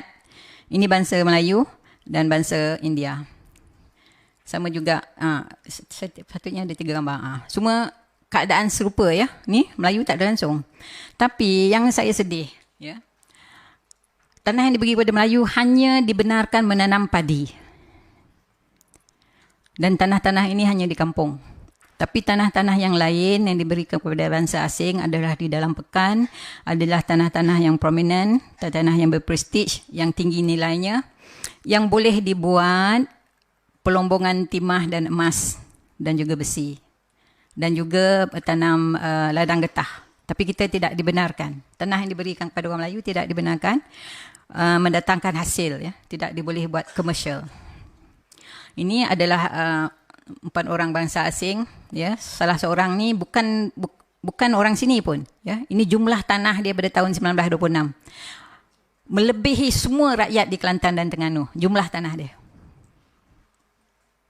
Sedih tak? Jadi tadi bila saya suruh tengok tahun yang British menolong bangsa asing, ini tahun dia sama tak? Pada tahun ini, orang Melayu minta sedekah dengan MCA sebanyak 500,000. Tadi, British membelanjakan lebih kurang 100 juta ya, pada bangsa asing, buat infrastruktur, everything. Tanah. Yang ni kita dapat berapa? Kita meminjam. Yang ini dia tulis itu apa? Secret. Tapi saya dapat. Ya. Surat ni secret. Tengok siapa dalam ni. Guru Rahman ada, Sadun Jubir ada, semua ada kat sini. Saya bila baca ni saya nak menangis. Malu. Menangis sebab malu. Pada tahun yang sama orang lain kaya raya, pada tahun ni kita miskin papa ke dana. Minta sedekah. Untuk apa masa itu kita minta sedekah? Untuk nak meniaga nasi lemak. Mereka dah buat dah lumbung bijih semua. Kita kehilangan lumbung bijih dan lumbung emas sebanyak 500 semasa Minggin ya. Kod Minggin di mana ini apa Cina cakap. Dia kata jangan komplain kalau kita tak dapat. Dia kata British yang buat. Ini dia sendiri tulis. Betul? Anyway, dalam kod Minggin tu ya, British cakap kalau dalam masa 2 tahun orang Melayu tidak mengerjakan lumbung-lumbung timah dan emas ni, mereka akan tarik balik. Suka hati je dia nak ambil balik. Padahal tanah tu tanah moyang aslian Melayu. Ada 500. Ya. Tapi apabila kita dapat hasil daripada pelombongan itu, British dan China tidak mahu membeli hasil kita. Dan kita pula tak boleh menjual keluar sebab kita tak ada kenderaan. Ingat tak tadi masa saya cerita macam mana kapal kita dibakar di laut? Habis dibakar. Sehingga kita punya tempat-tempat bina kapal pun dah dirosakkan. Jadi kita terpaksa menjual kepada kartel sebabnya pada itu British dan China dah buat kartel. Ya. Dia buat lumbung dia sendiri. Dia buka 350 lumbung sendiri. Jadi apabila itu berlaku, orang Melayu terpaksa memajakkan lumbung mereka sebab tak boleh nak jual. hasil daripada pelombongan. Jadi terpaksa pajakkan kepada bangsa asing. Apabila dah pajakkan, lama kelamaan jadi dia punya. Kalau kita ingat peperangan Haisan dengan Ginsin dengan peperangan di Lukut, di Rasah, di Larut, di Penang. Semuanya merebutkan tanah asli orang Melayu, tanah asli Lombong. Jadi kita miskin Papua Kelana hari ni pun sebab itu je. Kerajaan selama merintah, saya ni kan dah jadi cakap politik lah pula. Selama kita memerintah, adakah kita buat apa-apa pembetulan? Kita ada peluang. Kita buka lah balik kita punya Lombong, Tan Sri Abu Shah. Dia masa tu boleh cakap dengan kerajaan. Kan kita tak ada. Kita ni orang Marhain. Sebabnya kita banyak peluang. Kalau betul kerajaan nak tolong balik orang Melayu pada masa selama 50 tahun yang ni, kita boleh buka balik kita punya lombong-lombong menjadi timah dan emas. Hingga ke hari ni timah dan emas semua diterokai oleh bangsa asing. Tak ada seorang Melayu pun yang menerokai itu. Padahal nak buat senang je. Tanah tu semua tanah-tanah Melayu. Kat Kelantan, Terengganu sampai ke Mersing. Ada ya, itu. Dah ada map pun tadi saya tunjuk. Kalau buat masa itu, saya rasa orang Melayu tidaklah terhimpit semacam hari ini ya. Dan kalau kita lihat pula sekarang ni banyak sangat apa orang kata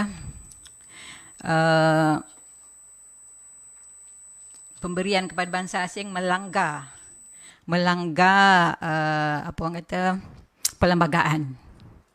Padahal dah ada quid pro quo just now. Perjanjian yang dia telah dimeterai. Dia yang buat, bukan kita yang buat. Dia yang usulkan, bukan kita yang usulkan. Sekarang dia pula yang mempertikaikan. Ini masalah besar ya. Dan kenapa kerajaan tidak bersuara? Termasuk juga semasa Kula buat kes. Kita ni pendatang. Adakah kerajaan bersuara? Sebab mereka tak tahu. Tak tahu sejarah. Jadi ini apa yang British tulis, apa yang kenapa dia takut pada China. Ini adalah di dalam one of the artifact. Sebab masa tu China mighty, ya mighty ya, paling kuat, negara yang paling kuat masa tu. Dan lagi satu saya terlepas tu tadi, tanah-tanah ni macam mana China jadi kaya ya? Sebenarnya semua daripada tanah. Tanah yang mereka perolehi melalui konsesi dan melalui apa orang kata di atas dulang emas, saya sebut di atas dulang emas, pemberian atas dulang emas dicagarkan kepada bank. Masa itu bank OCBC ya, sama Hong Kong Bank. Daripada cagaran itu dapat duit buat duit. Kalau nak tahu ya, duit buat duit, money makes money. Instant millionaire pun ada selepas dia cagarkan tanah tu. Jadi dari situlah mereka menjadi kaya raya dan boleh buat macam-macam perniagaan besar-besar. Jadi bukanlah maknanya mereka bekerja keras sangat. Mereka ada apa orang kata sumber ya untuk membuat sesuatu perniagaan besar. Jadi hari ini mereka dah ada sumber tu ya, dah instant millionaire. Yang 1 million tadi instant millionaire. Dia hingga anak cucu dia dah jadi berapa puluh juta pula jadi millionaire. Kita hari ni boleh kira dengan tangan berapa orang Melayu millionaire. Oh, kerajaan sibuklah pula kata Melayu ni tak kerja keras. Cubalah bidikari apa semua. Macam mana? Nak jual nasi lemak boleh lah. Kalau you perhatikan hari ni pinjaman daripada AIM tu apa ya? Amanah Ikhtiar ya. Pinjaman antara 500,000 ke sampai ke 3,000 ya. Nak buat meniaga apa? Lepas tu kena bayar macam malung pula tu, tiap-tiap minggu kena bayar. Macam mana nak buat tabungan? Kalau bayar tiap-tiap minggu balik, kena bayar balik tiap-tiap minggu. Tiap-tiap kali bayar tu kena pergi sendiri, spend pula another 1 hour kat situ. Berborak-borak pula dengan dia, buang-buang masa. Jadi AIM tu, hari tu saya sebut pada Tun, ya, PM kita. Saya kata itu membuang masa AIM ni. Bukan nak tolong Melayu, nak punahkan Melayu ada. Sebabnya nak bayar balik AIM tu, Melayu ni pinjam pula balik pada Alung. Sebabnya nak bayar mingguan. Jadi saya syorkan kepada masa tu PM untuk buat bank mara. Di mana boleh buat pinjaman dengan lebih terancang dan boleh menabung dengan lebih terancang, dan bayaran dibuat dalam bulanan. At least ada masa untuk buat pusingan berniaga. Saya tak tahulah itu hal politik. Saya kan tak tahu politik pun, tapi saya rasa boleh masuk akal tak cara itu. Tanah Rizab Melayu ni ya, macam mana kita dapat Tanah Rizab Melayu ni? Bukanlah pemberian baik hati orang British. Ini lagi satu saya dapat temui apabila orang asli, pasal orang dulu raja-raja kita sebenarnya Tok Batin. Tok Batin tu adalah raja. Ya. Apabila British datang, dia tak mengiktiraf Tok Batin sebagai raja. Dulu Tok Batin, apabila keluarga Melayu, antara anaknya bila berkahwin, dia beri tanah, sebidang tanah untuk buat tanam sawah padi ke apa ya. Dipacaknya empat kayu situ, ini tanah awak. Tanah engkau, 2 ekar ke 3 ekar ke, buatlah apa-apa. Apabila British datang, British tidak mengiktiraf orang asli sebagai Tok Batin sebagai raja. Sebenarnya raja-raja ni ditubuhkan oleh British. Ya, itu saya sampai ke situ.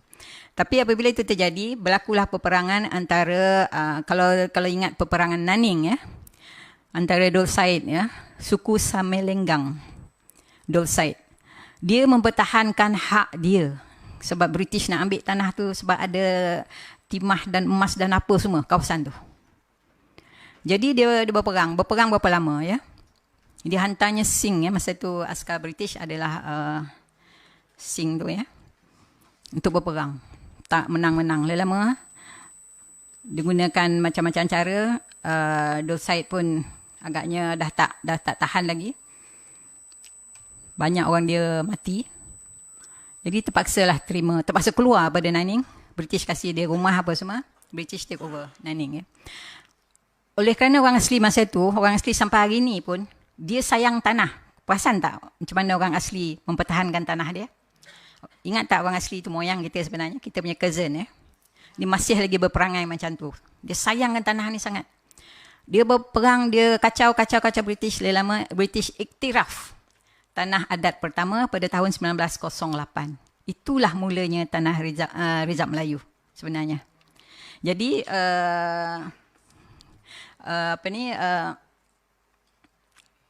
tanah adat diiktiraf, dan lepas tu banyaklah tanah adat ya dah di identify. Lepas tu tanah enactment tanah Rizab Melayu dibuat 1913. Semua daripada hasil kedegilan ya orang asli. Dapatlah kita tanah-tanah Rizab Melayu tu dulu. Dan sekarang ni kita kehilangan banyak tanah Rizab Melayu. Jadi kita kena bangkit lah ya. Kalau kita kat kampung mana-mana di seluruh Malaysia ni, kalau rasa-rasa kat sebelah tu tanah Rizab Melayu dah diterokai, buatlah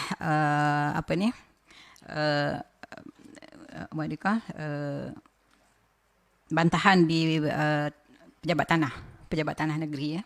Identify tanah tu, kepulasan dia, nombor dia apa semua, kita buat bantahan. Jadi kalau ramai orang buat bantahan, kalau dibangkitkan, jadi mereka akan lebih takut ya untuk nak ambil tanah-tanah Rizab Melayu ni. Ini adalah kertas perjalanan bangsa asing dulu kemari ya, daripada India dan daripada China ya. Mereka datang dengan anjuran British. Mereka boleh datang dulu free dan bayar kemudian ya. Ini adalah lagi satu surat kepada Tun Razak daripada Tun Sufyan pada tahun 53. Dia menulis kepada Tun Razak mengatakan, dia kata, saya amat khawatir kerana bilangan pendatang melebihi penduduk asli Melayu. Ini surat dia. Ya, ini surat dia. Ini pun saya dapatkan daripada archive London ya. Dan apa yang lepas tu Tun Razak buat adalah dia berjumpa dengan Subandrio dan kita buat satu agreement dia orang dengan pemasukan daripada Sumatera Jawa, daripada Filipin ya. Kita ajak dia masuk dan kita beri kemudahan untuk mengatasi masalah yang ni. Ini apa ya? Oh, ini dah saya dah sampai ke peringkat akhir ni kot. di mana sebenarnya kita orang Melayu, kita kepandaian kita, kepakaran kita bukan setakat alam maritim ataupun perkapalan, seni bina. Kita boleh buat apa orang kata penciptaan atau pekerjaan yang lain, kerana pada masa zaman ini kita banyak dihadkan, ini tak boleh buat, tu tak boleh buat. Hari ini diberi padang yang sama rata. Kita lihat anak cucu kita hari ini bukan yang mendapat 10A, 11A, bukan 1,000, bukan 2,000, berpuluh ribu hari ini. Ya, berpuluh ribu. Maknanya Melayu tu bukanlah malas. Rajin belajar, rajin berusaha. Ya. Kita tengok sekarang dah ramai orang Melayu berniaga, tinggal lagi sebab modal tu kecil. Jadi dia punya hasil pun kecil. Jadi untuk menandingi bangsa asing agak susah. Untuk menyaingi bangsa asing pun agak susah. Tapi kalau dengan orang kata pertolongan kerajaan, kalau kerajaan sedar atas kesilapan mereka juga yang kita berada di tahap ini, kalau mereka boleh menolong seperti yang saya sebut tadi, buat suatu apa orang kata perniagaan yang lebih besar untuk orang Melayu ini, bukan setakat jual keropok, tapi kita cuba pergi ke tahap yang lebih tinggi, seperti kita buka kilang besi, kilang emas, ni pelumbungan besi, pelumbungan emas, kilang apa orang kata simen, ya, buat batu bata ataupun buat bingkai tingkap. Itu hasil dia lebih baik, ya, ataupun lebih besar daripada jual keropok hari ini, ya. Kerajaan sibuk buat transformasi ini, transformasi itu, sampai saya dah lupa banyak sangat transformasi, tapi benda yang asas tu mereka tak buat. Apa benda yang asas tu? Apa hak kita tu tidak dikembalikan? Buatlah dulu yang asas ni. Yang lain tu saya rasa datang dengan sendirinya, lebih laju, ya, lebih licin. Ini dah saya cakap di saranan kepada kerajaan. Inilah negeri kita yang dahulu, ya, daripada segenting kera. Natuna ni dulu orang Melayu, sampai hari ni pun orang Melayu, dia tak kerti cakap orang Indon pun. Dan Lingga, Linggi, semua ni orang Melayu. Kat Sambas ni dekat ni pun orang Melayu. Tapi apabila orang British dan orang Indonesia membuat perjanjian 1823 untuk split, ya, Indonesia dan Semenanjung Utara Melayu masa itu, kita kehilangan banyak sempadan, ya. Saya harap saya tidak mengecewakan. Maaf kalau ada apa-apa kesilapan. Dengan ini hari ini, ya, apa yang terjadi, ya, Melayu, kiblat dia banyak. Kiblat banyak, ya. Ini kiblat PAS, kiblat PH, kiblat UMNO, kiblat banyak macam kiblat. Macam mana kita nak bersatu ni, ya? Boleh, ya, boleh. Kalau nak bersatu ni boleh.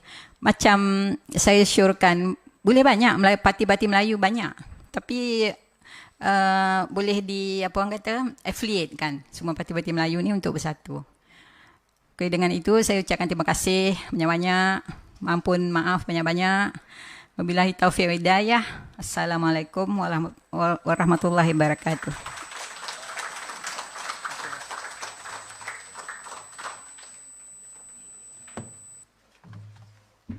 Subhanallah. Alhamdulillah. Saya mohon tuan-tuan untuk beri satu lagi tepukan gemuruh kepada pembicara kita. Alhamdulillah tuan-tuan, banyak kita belajar hari ini, ilmu yang kita cerap daripada syarahan daripada pembicara kita, Puan Zahra. Sedang hadirin yang saya kasih sekalian, seperti mana yang telah saya maklumkan dan seperti mana yang telah ditekankan oleh Seri Agung Abim ketika awal syarahan kita tadi, bahawasanya concern kita ialah kita mahu belajar, mencari ilmu, mengkaji. Sebab itu kita tekankan hujah lawan hujah, idea lawan idea. Maknanya insya-Allah lepas ni kita boleh engage lebih, kita adakan dialog dengan masyarakat bukan Melayu dan belum Islam, supaya kita dapat sama-sama faham sudut pandang, sisi pandang yang lain pula. Sedang ini yang saya kasih sekalian, kita dapat dengar macam-macam fakta tadi berkenaan dengan realiti Melayu hari ini, bangsa kita. Maka banyak lagi kerja yang kita kena buat untuk bangunkan umat kita. Jangan hanya sekadar duduk dan marah, kemudian pegang handphone, upload status Facebook dan tak buat apa-apa, maka kita perlu sama majukan diri kita, majukan anak bangsa kita dan generasi kita. Sedang ada yang saya kasih sekalian, antara yang saya boleh sebut tadi bagaimana Puan Zahra menekankan bangsa Melayu. InsyaAllah beliau sebut tentang buku baru beliau nak terbitkan, Kehebatan Moyang Melayu, dengan tajuk pun dah menarik.